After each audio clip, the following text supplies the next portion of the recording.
Children, how are you all? Welcome to English class. Today we are going to learn a poem, Making Life Worthwhile, written by George Eliot. Now, let us see about the poet. Mary Ann Evans was born on 22nd November 1819 in rural Warwickshire, England. Rural meaning is of the countryside. She was born in England. Her parents were Robert Evans and Christina Pearson. She was known by her pen name, George Eliot. The meaning for pen name is a name used by a writer instead of their real name. She was an English novelist, poet, journalist, translator, and one of the leading writers of the Victorian era. The meaning for novelist is a person who writes novels. Poet meaning a person who writes poems. Journalist meaning a person who writes for a newspaper or prepares reports to be broadcast. Translator, the meaning is a person who translates from one language to another. She was one of the leading writers also during the Victorian era. So, Victorian era is the period between 1837 to 1901. She died on December 22nd in the year 1880. Now let us go to the warm-up session, children. Have you helped anyone? How do you feel when you help others? Yes, we feel very happy. Now see these pictures. In the first picture, a boy is feeding a puppy. In the second picture, a young girl consoles her sister by giving her advice. In the third picture, a boy is taking his friend for an outing in a wheelchair. In the fourth picture, you can see a boy helping an old man to cross the road. Did any one of you have helped anybody who needed your help, children? Okay. Is this good quality or not? Yes, surely it is a good quality. So, if you meet people doing good, what should we do? We must gather good things from them. Let us see the meanings first. Aspiration, a hope or ambition of achieving something, desire or wish. Courage, bravery, valor. Gleam, shine brightly. Glimpse, glance or quick look. Grace, elegance or charm.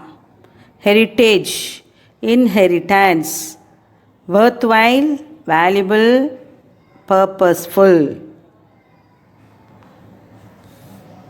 Now let us go to the poem. Every soul that touches yours, be it the slightest contact, get there from some good. The poet talks about how to make our life worthwhile, that is, valuable. We should learn the good from every soul that touches our heart. It may also be the slightest contact.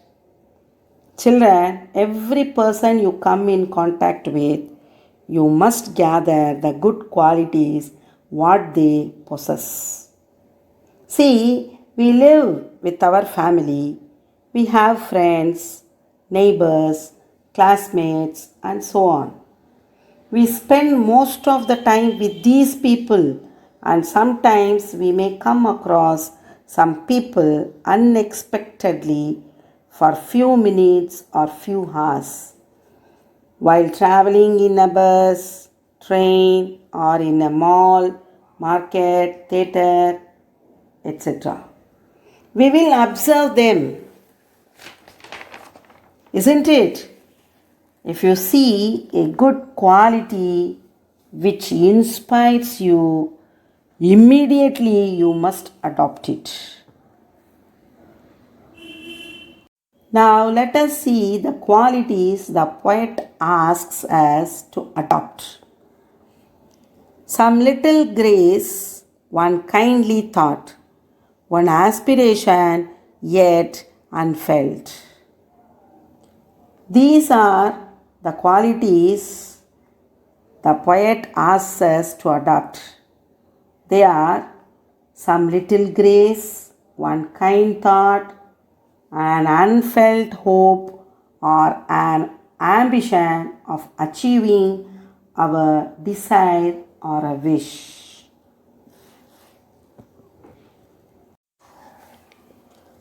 One bit of courage for the darkening sky.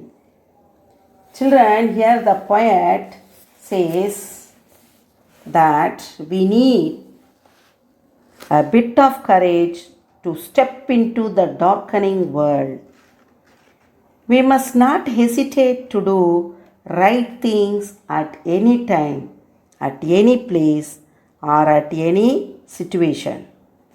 We must face the challenges in our life with a bit of courage.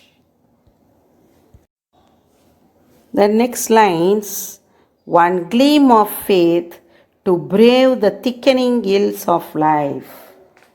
Children, we need faith that shines brightly to face the evils and obstacles of life. We must have confidence in ourselves that we can face the evils and the obstacles of life. The need of complete trust makes our life to shine brightly and come out of all dangers in our life. One glimpse of brighter skies to make this life worthwhile and heaven a surer heritage.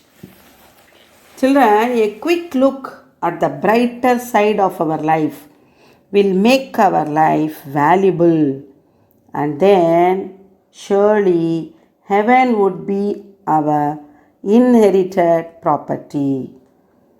See, children, with the help of the good qualities that we had adopted from a person whom we met, had helped us to overcome all the difficulties in our life.